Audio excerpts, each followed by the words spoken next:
Hi పిల్లలు, Sunil cartoon వరల్డ్కి స్వాగతం. ఈ రోజు మనం రాజు అనే బుడతది కథ విందాం. సిద్ధమేనా పిల్లలు? ఒక చిన్న పల్లెలో రాజు అనే బుడతడు ఉండేవాడు. అతనికి పక్షులు, జంతువులు అంటే చాలా ఇష్టం.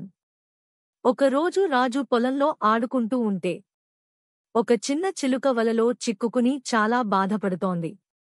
రాజు వెంటనే అది చూసి ఆ చిలుకను వెంటనే వల నుండి విడిపించాడు. చిలుక వల నుండి బయటకు వచ్చి సంతోషంగా ఇలా చెప్పింది, ధన్యవాదాలు బాబూ, నీ మంచి పనికి తప్పకుండా ఫలితం వస్తుంది అని చెప్పి ఎగిరిపోయింది. కొన్ని రోజుల తర్వాత రాజు బావి దగ్గర ఆడుకుంటూ ఉండగా పొరపాటున లోపల పడిపోయాడు. అతను భయపడుతూ అరుస్తున్నాడు, అమ్మా, నన్ను కాపాడండి అని అరుస్తున్నాడు. రాజు వలలో నుంచి కాపాడిన చిలుక రాజుని చూసి వెంటనే తన స్నేహితులందరినీ పిలిచింది.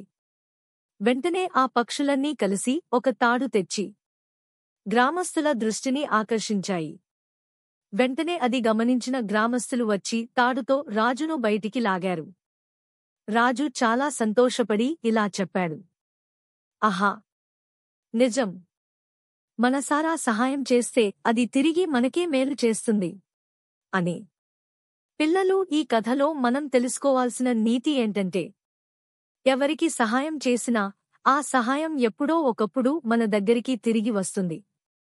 సరే పిల్లలు, ఒక మంచి కథతో మళ్ళీ కలుద్దాం. ఈ కథ నచ్చితే లైక్ చేయండి, షేర్ చేయండి మరియు సబ్స్క్రైబ్ చేయండి.